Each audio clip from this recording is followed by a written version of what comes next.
What a wonderful welcome. Thank you. Okay, David, my first question. I, like you, am a great interviewer. What's our secret? Our secret is to never look too often at our notes. Oh, right. Okay. Right, okay. Now, you've interviewed almost everybody who's worthy of interviewing around the globe, haven't you? Well, there's still one or two left. I mean, General de Gaulle promised me an interview on the third morning when he rose again, but he never turned up, you know. But, and one or two others. Yeltsin. I've still got Yeltsin to do. You've not done Yeltsin? No, not done Yeltsin yet. Have you put the call into it?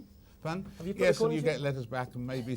You know when people are big people to get, like I remember with Rose Kennedy once, people often say, well, not at the moment, you know, but maybe later. Now, they may mean never, but usually later on they do it in the end, you know. And do you now know a lot of the world leaders and ex-world leaders personally? Are they friends? Would you say that? Some of them become friends. Some you fall out with if the interview, you know, gets very tense and so on. I remember once I had friendship with Henry Kissinger, but then we had a very tough interview about Cambodia, and we've never really spoken again since. But in general, yes, as I'm sure you found, you get to know people, and people like George Bush or whoever become, in the course of the thing, friends. Okay, now how long have you been at it for? I've been at it,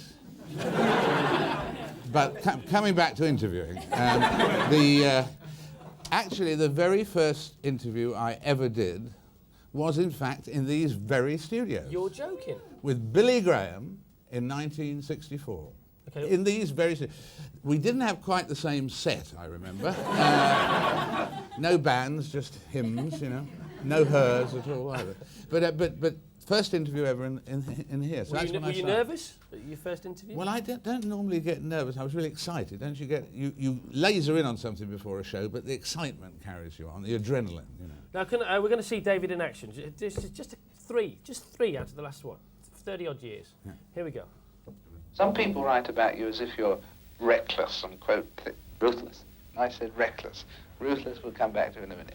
I let the American people down. And I have to carry that burden with me for the rest of my life. My political life is over.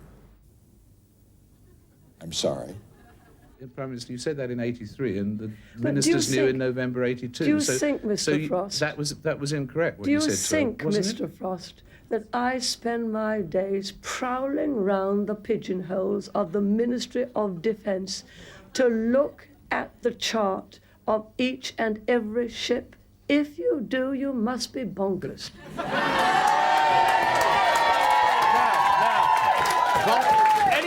Anybody who gets that woman that rattled is got to be good in my book. Oh, well, bonkers to this day. I think some of you felt that I needed a better hairdresser on the Nixon interview. No. Well, it was a very tense moment. But I want to talk about the Thatcher interview for just a second. I mean, is she mad in the head or what? No. Well, that was a tough interview, and it was the first interview that I'd ever done with Margaret Thatcher. 5 years into her premiership, I'd never done one before, and I thought, after her reaction and her people's reaction to that bit, which was about the Falklands and the Belgrano, I thought it could well be my last interview with Margaret Thatcher as well. That time, you know, she was very interesting. I remember Keith Waterhouse at that time said, and you could hear it in what she was saying then, said, Margaret Thatcher always talks to people as if their dog had just died. You know, and you can hear that very sympathetic quality. You know, if she was congratulating you on your wedding, for instance, she'd do it in that tone of voice. But through the years, from that rather sort of caricature person, she's become a person with the other interviews I've done over the years that I can see the good things she's done as well as the things I disagree with, and she's a real character. I mean, that at least is the thing. She's three-dimensional, you know what I mean, and she's you just know. I mean, don't you think she's insane though? I'm serious. No, I don't. No? I don't. No, I mean, there was one occasion I said, when her book came out, I said to her, what would you say is the most self-critical thing in this book? And she couldn't think of anything offhand. You know, there weren't many self-critical things in her book. Surprise, surprise. And but in general, I think no, I don't think she. I think she was very single-minded at times. But no, I would I would give her freedom from that charge, I think. Okay, because she only had 4 hours sleep a night, didn't she? And I Yeah. thought that's not enough for anybody. 4 hours No, that's sleep a night. terrifying. She used to brag, brag But about then that she all used the to time. say she made up for it at the weekends, but I don't think that would work either. Now, Bill Clinton, you could have had a go at him over the last 6 to 8 weeks. You could have had a few questions to ask him, couldn't you? Yes, and very few answers, I would suspect. in the oral office and all those things that people say.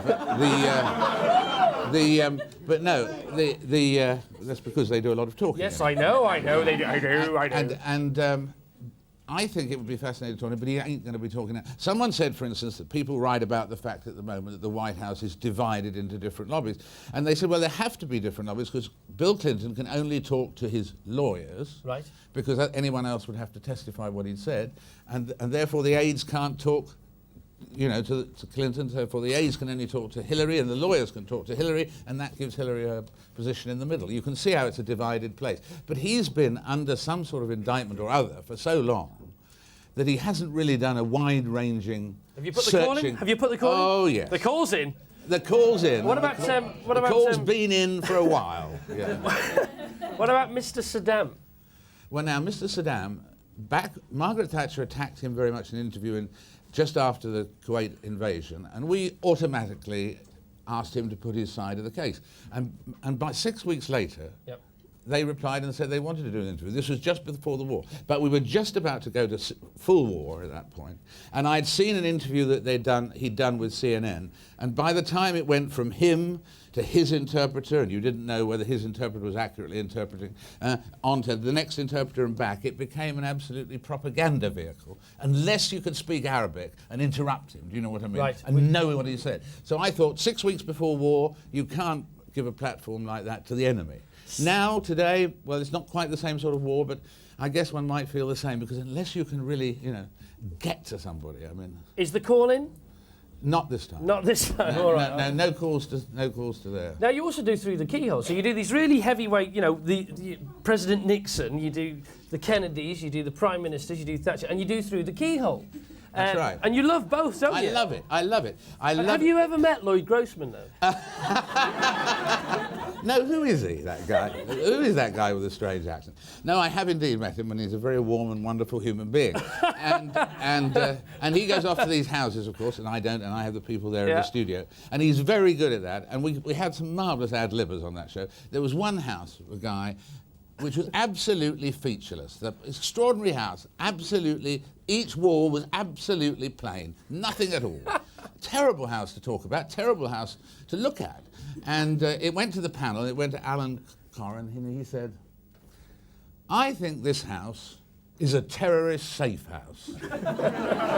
Obviously belongs to Hezbollah or something. I thought it was such a classy insult. Well, look, it's lovely to have you on the show. And by the way, we've run out of time, but he actually had trials for Nottingham Forest as a footballer, David Frost, as well. I was offered a contract. He was offered a contract. So not as he's in charge of interviewing all the world leaders, he's pretty cool, and he was a footballer once. So you can't have everything unless you're David Frost. Thank you very much, David Frost. Okay.